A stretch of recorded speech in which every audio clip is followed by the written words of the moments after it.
The council chamber stretched high above the gathered aliens, its walls glowing with soft blue light. Ambassador Krelvac stood before the assembly, his four arms gesturing at the holographic display floating in the center of the room. Images of human ships flickered in the air, their design crude compared to council vessels, but functional enough to cross the void between stars. "This species calls themselves humans," Krelvac said, his voice carrying through the vast space. "They come from a world they name Earth. Our scouts detected them 3 cycles ago, operating in the outer territories with technology they should not possess." The assembled representatives stirred, their various forms shifting in their seats. Some had scales, others fur or smooth skin in colors that ranged from deep purple to pale green. All of them wore the same expression of concern. "What technology?" asked Council Elder Vorn, her ancient voice crackling through the translation devices. Krelvax tapped a control, and the hologram changed. Now it showed the interior mechanism of a human ship, its fold-space drive glowing with contained energy. Gasps echoed through the chamber. Several council members stood from their seats in alarm. "Fold-space travel," Krelvax confirmed. "The very technology we banned after the Cascade Wars nearly destroyed our civilization 10,000 years ago. These humans have developed it independently, without guidance, without understanding the dangers." Far from the council chamber, millions of light years away, Captain Jake Morrison sat in the command chair of the Pathfinder. His ship hummed quietly around him, systems running smooth and steady. Jake was 42 years old with gray starting to show in his dark hair. He had been exploring deep space for 3 years now, mapping new systems and searching for resources humanity could use. "Captain, I'm picking up something strange," said his navigator, a young woman named Claire Hopkins. She frowned at her display, fingers dancing across the controls. "Multiple contacts coming in fast. They're using drives I've never seen before." Jake leaned forward. "How many?" 12. No, 15 ships. They're surrounding us." Claire looked up, her eyes wide.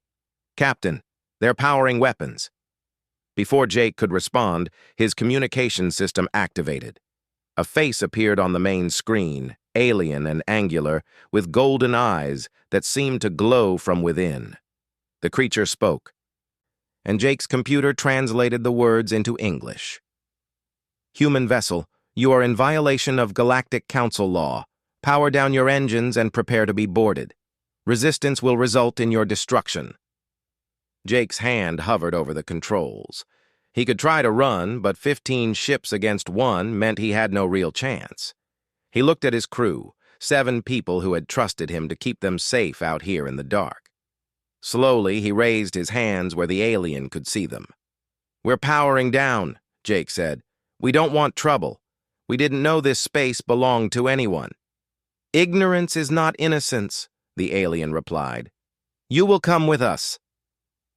Back on Earth, Dr. Linda Hayes stood in her laboratory at the Deep Space Research Institute.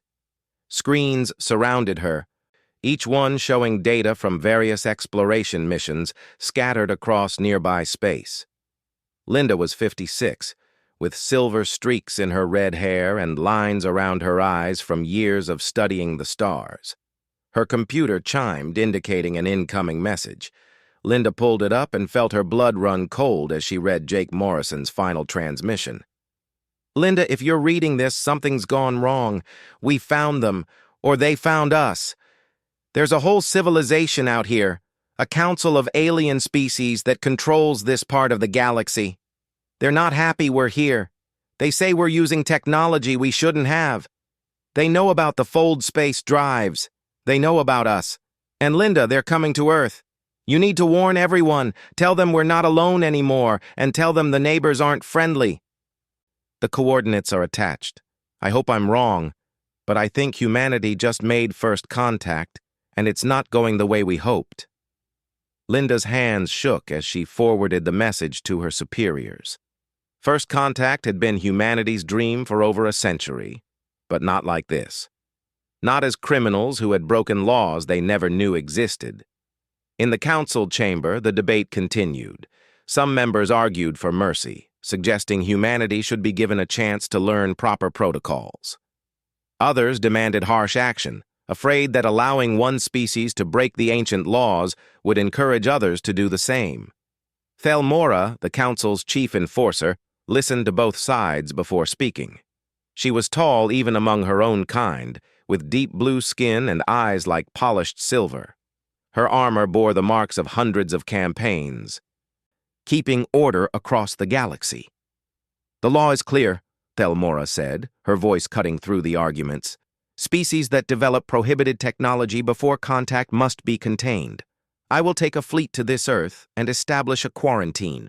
No human ships will leave their home system. No human will spread their dangerous technology further." "And what of the humans already in space?" asked another council member. "They will be captured and returned to their world. If they resist, they will be eliminated. We cannot allow chaos to spread." Thelmora looked at the hologram of human ships, studying their design. "They are young and foolish. They do not understand what they have done. But youth is no excuse for threatening the stability of our civilization. The prohibition will be enforced." The council voted, and the decision was made. Thelmora would lead a fleet to Earth, blockade their system, and force humanity to comply with galactic law. It was, she believed, a simple enough mission. She had done this before with other species who had overstepped their bounds. Humans would be no different. She prepared her ships and gathered her crews. Within days, the fleet would depart for the small yellow star where humanity had been born.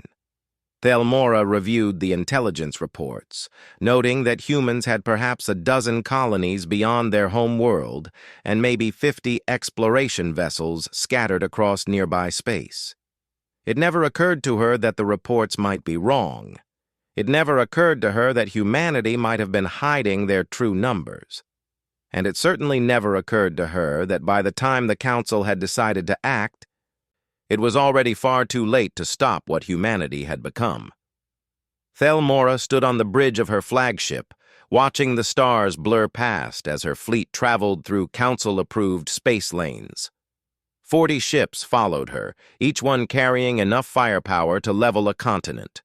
For a primitive species like humanity, this force should be overwhelming.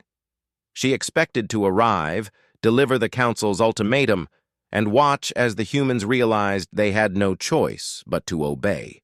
The fleet dropped out of faster-than-light travel at the edge of humanity's home system. Thelmora's sensors immediately began scanning, searching for the handful of colonies and ships mentioned in the intelligence reports. What the sensors found made her freeze. "Commander," her sensor operator said, his voice uncertain, "I'm detecting multiple fold space signatures. Dozens of them.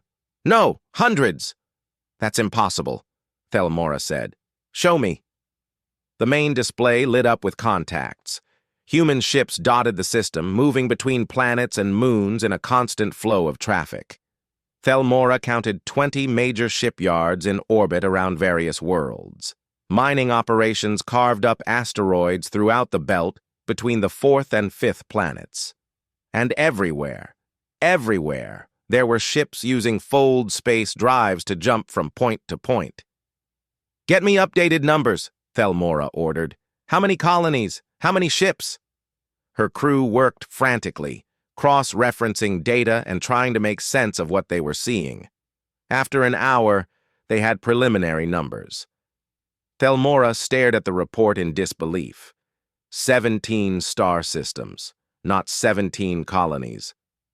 But 17 complete star systems claimed and colonized by humanity. Over 1,000 settlements ranging from small mining outposts to cities of millions. And ships, more ships than any pre-contact species should possess. The number kept climbing as her sensors detected more fold space signatures at the edges of their range. "Send a message to the council," Thelmora said quietly. "Tell them the situation is not what we were led to believe." Light years away, on a world humans had named New Arizona, Pete Sullivan walked through his wheat fields. The grain grew tall and golden under the light of a star that wasn't Sol. Pete was a farmer, always had been, even back on Earth before the colony ships left. He liked the simple life, working with soil and growing things. His communicator buzzed. Pete pulled it from his pocket and saw the emergency alert flashing red. Alien ships had entered human space. They were demanding humanity stop using fold space technology and submit to something called the Galactic Council. Any resistance would be met with force. Pete looked up at the sky, shielding his eyes from the sun. Somewhere up there, beyond the blue atmosphere, a conflict was brewing. He tapped his communicator and connected to the Colonial Defense Network. "This is Governor Sullivan," he said, using the title he had never wanted but accepted when the colonists voted him into the position. "Activate Protocol 7. All defensive platforms online. All civilian ships to shelter. Military vessels to standby positions." Around New Arizona, weapons systems that had been hidden in asteroids and moons powered up. Shield generators buried beneath the surface of key installations hummed to life. The colony wasn't defenseless, not by a long shot. None of the human colonies were. On Earth, General Lisa Crawford stood in the command center deep beneath Colorado. Screens surrounded her, showing the positions of Thelmora's fleet and tracking human vessels across multiple systems. Lisa was 61, a career military officer who had spent the last 30 years preparing for this exact scenario. "How long until they reach Earth?" she asked. "At their current speed, 6 hours," replied her aide. "Plenty of time." Lisa pulled up a communication channel that connected her to every military installation on Earth and throughout human space. "This is General Crawford. As of now, Earth is on full military alert. All defense forces are active. This is not a drill. We have made contact with an alien civilization, and they have declared their intention to restrict our movements and control our technology. This is unacceptable. Humanity does not bow to threats. We will defend our right to explore and expand. All units prepare for combat operations." She closed the channel and turned to her staff. "Show them what we've really been doing out here." The screens changed, displaying the true extent of human expansion. The 17 star systems Thelmora's sensors had found were just the obvious ones, the colonies that made no effort to hide. There were others, hundreds of others, scattered across a volume of space that stretched for dozens of light years in every direction. Small stations tucked into asteroid belts, underground cities on barren moons. Research facilities hidden in the dark between stars, and ships, thousands upon thousands of ships, each one equipped with fold space drives that let them appear anywhere, anytime. Humanity had not been exploring space for 3 years. They had been exploring for 30 years, ever since finding the ruins on Mars, the ruins that had warned them about the Council, the ruins that had taught them how to hide, how to spread out, how to make themselves impossible to contain. Jake Morrison woke up in a cell aboard a Council prison ship. His head ached where they had stunned him during the capture. He sat up slowly, looking around the small space. The walls were smooth metal, glowing with the same soft blue light he had seen in the Council chamber. "You're awake." Jake turned to see another prisoner in the cell across from his. The alien looked almost human, with 2 arms and 2 legs, but his skin was covered in fine scales, and his eyes were entirely black. "Who are you?" Jake asked. "My name is Tarvin. I'm from a species called the Rivnal. The Council prohibited us 80 years ago, said we were too aggressive, too willing to fight for what we believed in." Tarvin smiled, showing sharp teeth. "They put my whole species under quarantine. We've been waiting for someone else to challenge them. Looks like you humans might be that someone." "They're going to Earth," Jake said. "They're going to force us to stop exploring." "They're going to try," Tarvin corrected. "But Jake Morrison of Earth, I don't think you understand what your species has accomplished. I've been listening to the guards talk. They're afraid. The Council sent a fleet expecting to intimidate one world. Instead, they found an empire. You humans have been busy while everyone else was looking the other way. Jake stood and gripped the bars of his cell. We have to warn Earth. We have to tell them what's coming. Earth already knows, Tarvin said, and I suspect Earth is ready. The question is, are you ready to help us fight back? Because this isn't just about humanity anymore. This is about every species the Council has ever suppressed. This is about freedom. Jake looked at the alien, at this creature from another world who faced the same enemy. Slowly, he nodded. Tell me what we need to do.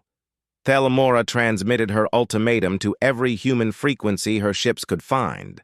The message was clear and simple. All human vessels were to power down their fold space drives immediately. All colonies were to cease expansion. Humanity would accept Council observers who would monitor their compliance. Refusal would be met with force. The response came from Earth within minutes. A human woman appeared on Thelmora's screen, wearing a military uniform with stars on her shoulders. General Lisa Crawford looked directly into the camera, her expression calm and controlled. This is General Lisa Crawford of the United Earth Defense Force. We have received your demands. Our answer is no. Humanity will not surrender our freedom to explore. We will not accept restrictions on our technology. We will not bow to threats from a government we never agreed to join. If you want to stop us, you'll have to try. The transmission ended. Thelmora stared at the blank screen, hardly believing what she had just heard. Species didn't refuse the Council. They negotiated, they pleaded, they tried to find compromise. They didn't simply say no. Commander, multiple fold space signatures detected. Human ships are approaching our position. Her sensor operator's voice had an edge of panic to it. 12 human vessels appeared around Thelmora's fleet, having jumped directly from distant positions to close range. These weren't exploration ships. These were warships bristling with weapons and armor. Leading them was a heavy cruiser with the name Liberty painted across its hull.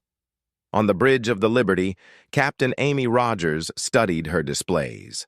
She was 38, with short blonde hair and scars on her hands from years of working on ship engines before earning her command. Amy had grown up on Mars, in the tunnels where humanity had first discovered they weren't alone in the universe. She had seen the warnings left by ancient civilizations. She knew what the Council really was. All ships, weapons hot. Target their flagship. Let's show them how humans fight. Amy opened a channel to Thelmora's ship. Council Enforcer, this is your only warning. Turn your fleet around and leave our space. We don't want war, but we won't run from it either. Thelmora laughed. 12 ships against 40. These humans were brave, but they were also fools. All vessels, fire at will. Disable their ships, but try to minimize casualties. We'll show them the difference between Council military power and their crude vessels. The battle began. Council ships opened fire with plasma cannons and particle beams. Weapons refined over thousands of years of warfare. Their shots should have torn through human shields and armor like paper. They didn't. The human ships had shields that bent and absorbed energy in ways Thelmora had never seen. The Liberty took a direct hit from 3 Council vessels, and its shields barely flickered. Then the humans returned fire. Human weapons were different. They used kinetic rounds accelerated to a fraction of light speed, missiles with nuclear warheads, and laser arrays that could cut through armor like it wasn't there. But what made them truly dangerous was how the humans used their fold space drives. Amy watched her tactical display and smiled. All ships execute pattern Delta. Jump on my mark. The human vessels vanished. For a moment, Thelmora's fleet had nothing to shoot at. Then the humans reappeared. But not where they had been. They had jumped directly into the middle of the Council formation, so close that Council ships had to hold their fire or risk hitting each other. The Liberty appeared next to Thelmora's flagship, less than 100 meters away. Amy's gunners fired at point-blank range, their rounds slamming into the flagship's shields and overwhelming them through sheer concentration of force.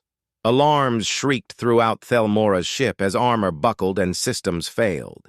Then the Liberty vanished again, jumping away before Thelmora's weapons could track it. The other human ships did the same, appearing and disappearing in a deadly dance that the Council fleet couldn't counter. They had been trained to fight enemies who followed predictable patterns, who obeyed the standard rules of space combat. Humans didn't care about rules. "All ships, scatter formation! Get distance between each vessel!" Thelmora ordered. But it was too late. 3 of her ships were already disabled, their engines torn apart by human fire.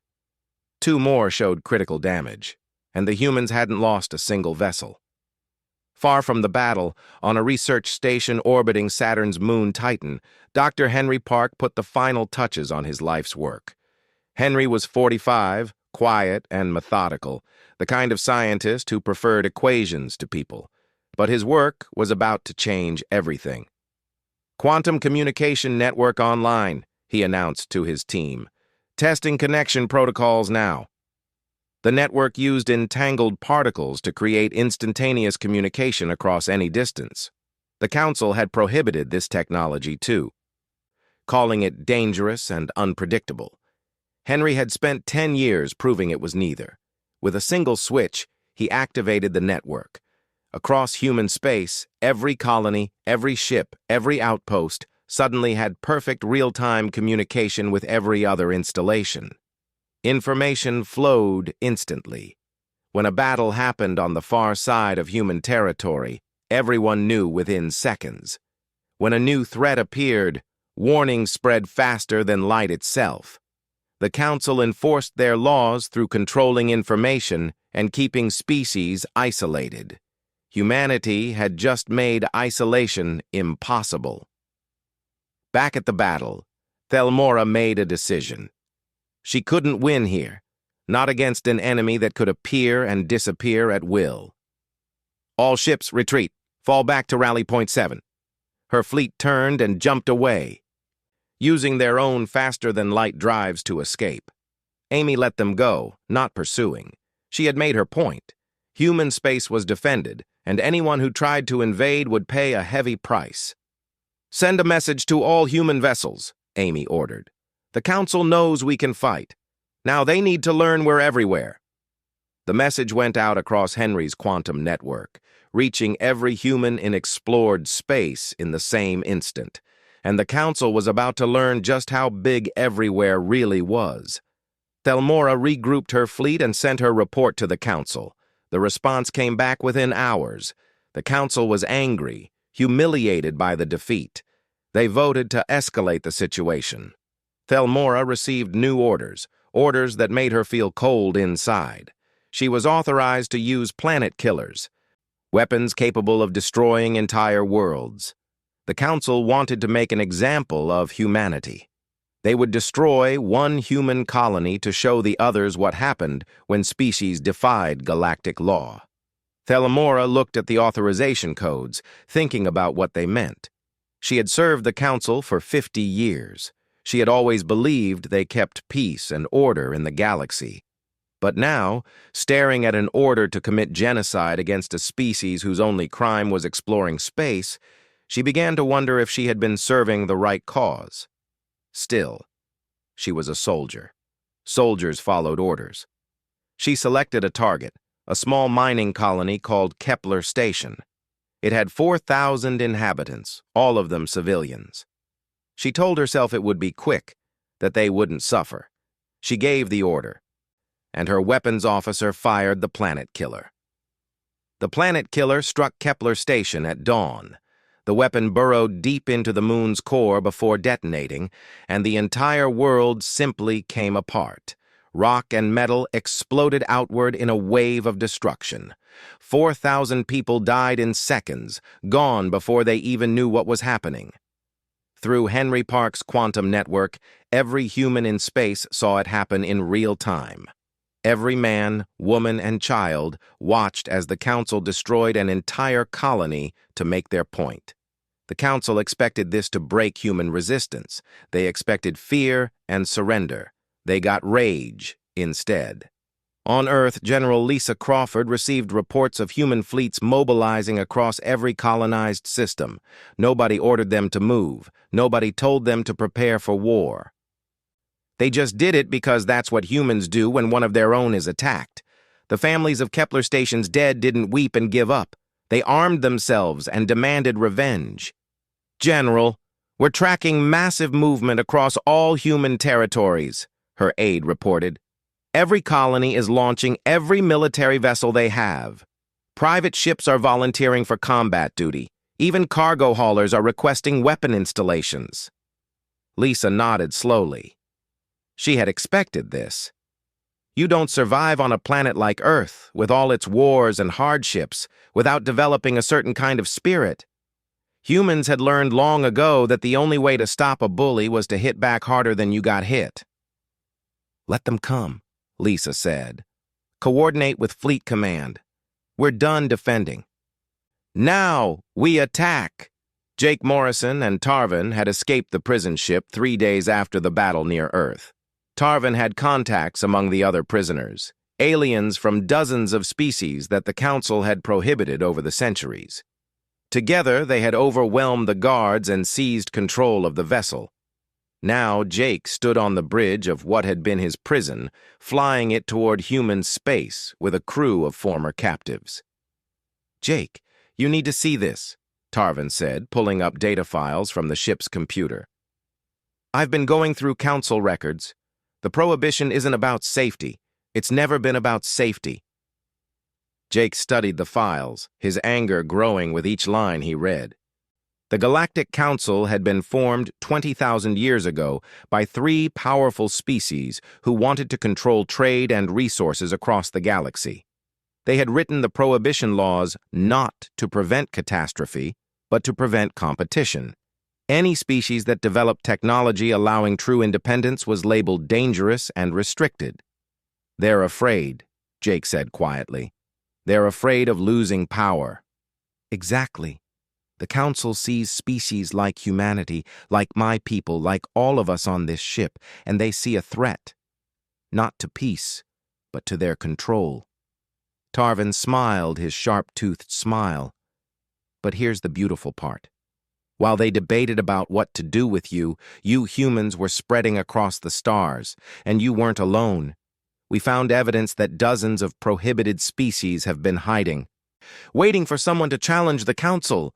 You humans just became the spark that starts the fire." On a lunar defense platform orbiting Earth's moon, Lieutenant Ben Carter tracked the movements of Council forces. Ben was 26, brilliant with numbers and patterns, able to see connections others missed.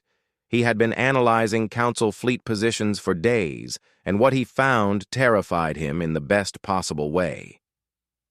"Sir, I need to report something," Ben said to his commanding officer.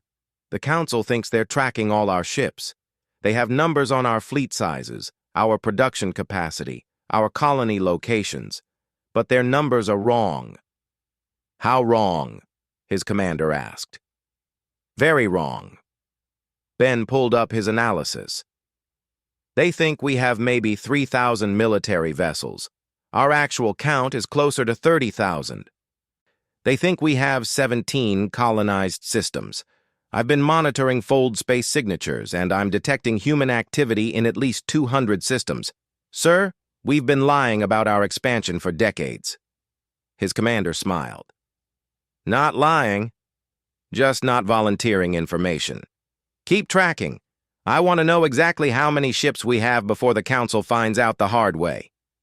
In Council space, an intelligence officer named Zarath made a discovery that would change everything. Zarath had worked in Council archives for 30 years, managing old records and historical data.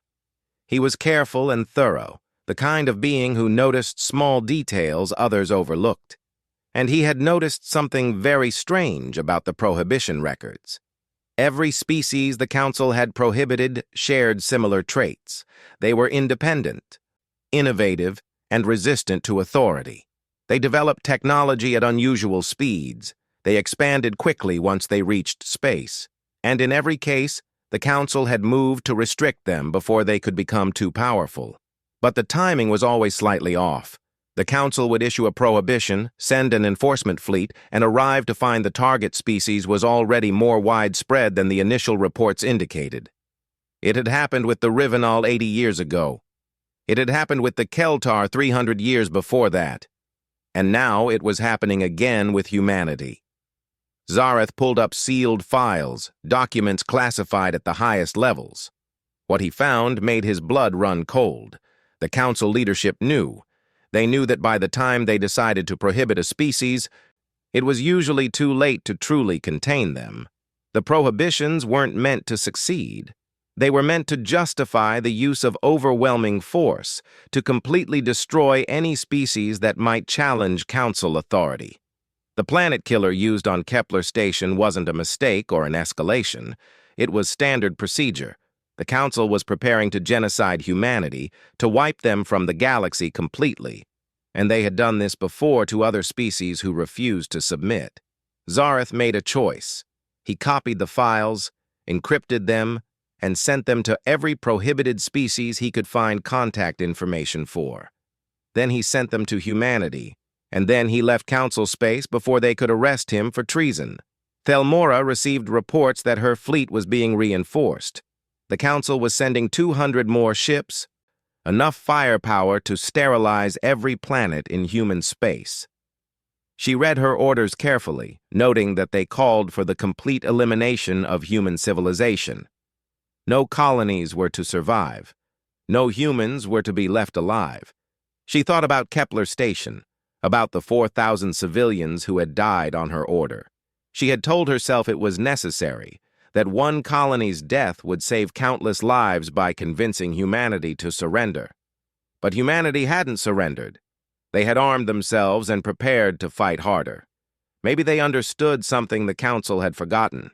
Maybe freedom was worth fighting for, even against impossible odds. Maybe dying free was better than living as a prisoner. Thelmora stood on her bridge and looked at her crew. They were good people, loyal and brave. They believed in the Council's mission because they had been told the Council brought peace. But peace through domination wasn't real peace. It was just slavery with a friendly face. "Open a secure channel," Thelmora ordered. "I need to speak with General Crawford of Earth. Tell her I want to discuss terms." Her second-in-command stared at her in shock. "Commander, that's treason." "Yes," Thelmora agreed. "Yes, it is. But I think I've been committing treason against the wrong side. Open the channel." The message went out, carried across the quantum network that connected all of human space. General Crawford received it and smiled.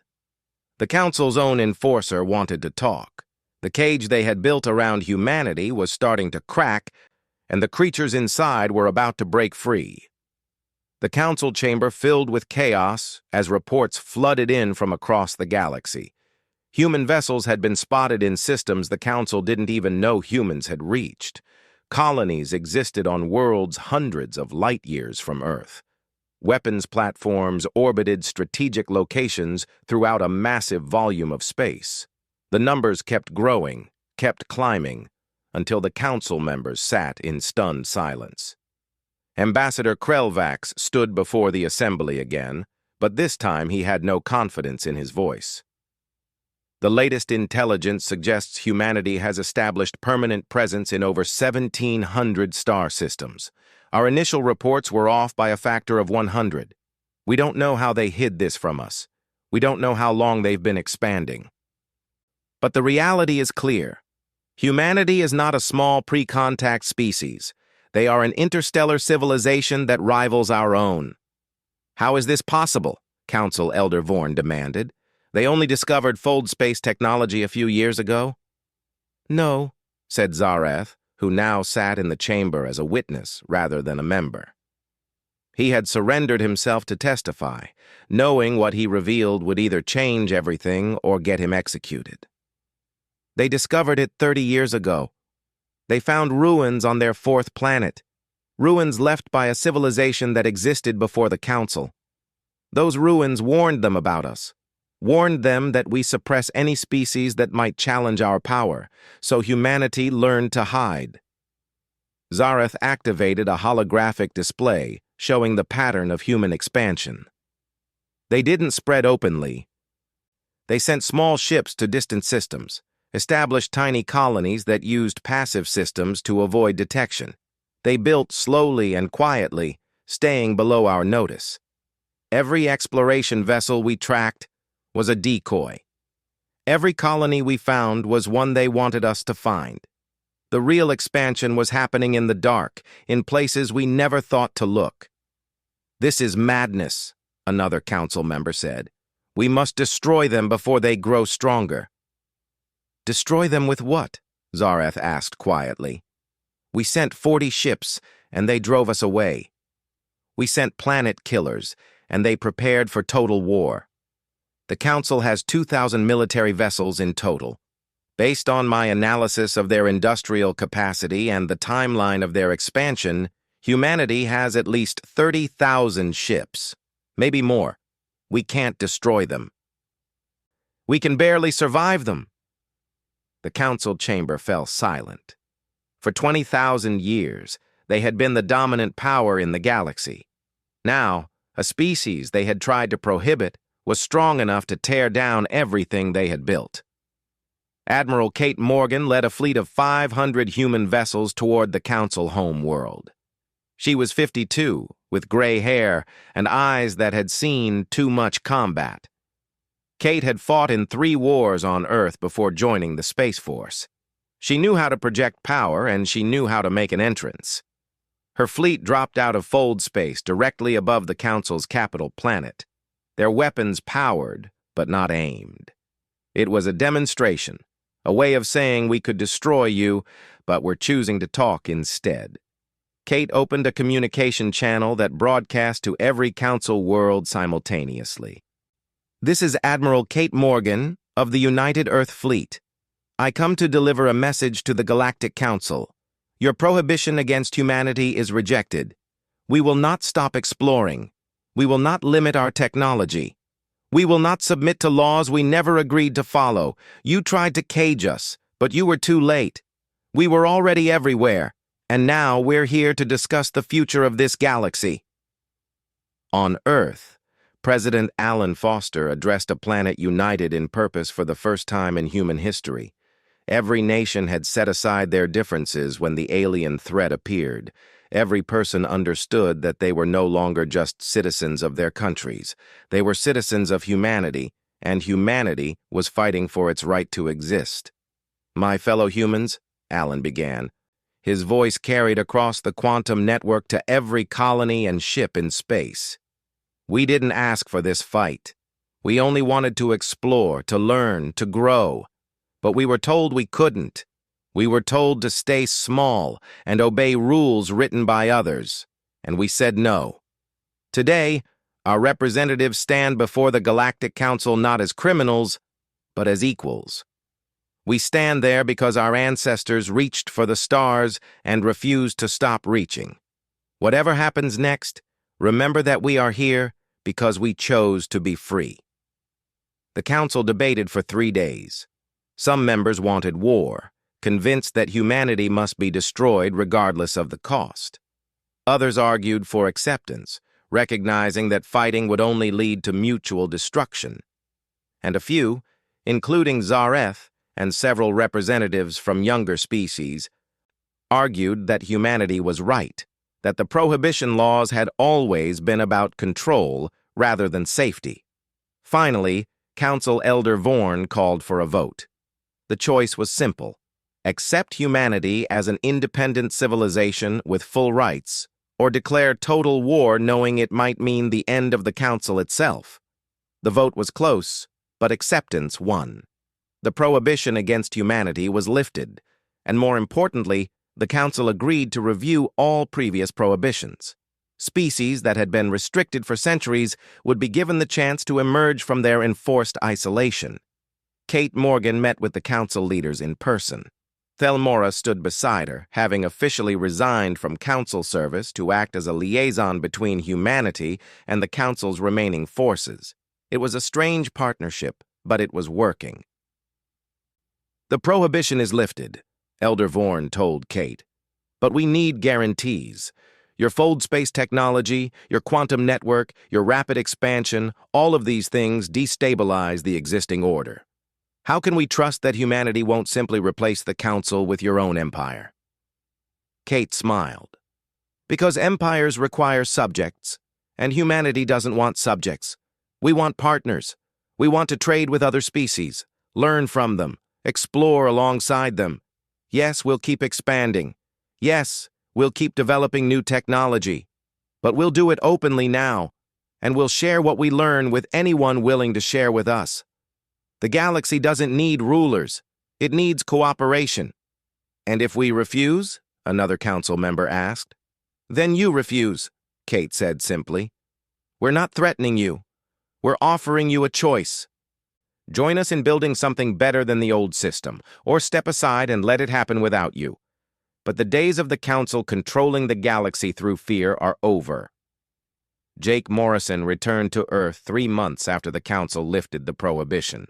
He walked through streets crowded with people celebrating, past monuments being built to commemorate first contact, through a world that had fundamentally changed. He found Dr. Linda Hayes in her laboratory, still studying the stars. "We did it," Jake said. "We're free." Linda looked up from her work and smiled. "We were always free, Jake. The council just didn't realize it until we showed them. They tried to stop us, but they were already too late." On New Arizona, Pete Sullivan went back to farming his wheat. The defense platform stayed active in orbit, just in case, but life returned to normal. The galaxy had learned that humanity couldn't be contained, and now everyone was adjusting to the new reality. Thelmora met with Jake and his crew of former prisoners aboard the ship they had stolen. Tarvin and the others had formed the core of a new alliance, prohibited species helping each other adapt to their newfound freedom. They called themselves the Free Worlds, and they were growing fast. "What will you do now?" Thelmora asked Jake. "Keep exploring," Jake said. "That's what we do. That's what we've always done. There's a whole galaxy out there, and I want to see it." Dr. Henry Park expanded his quantum network, connecting not just human worlds but any species that wanted to join.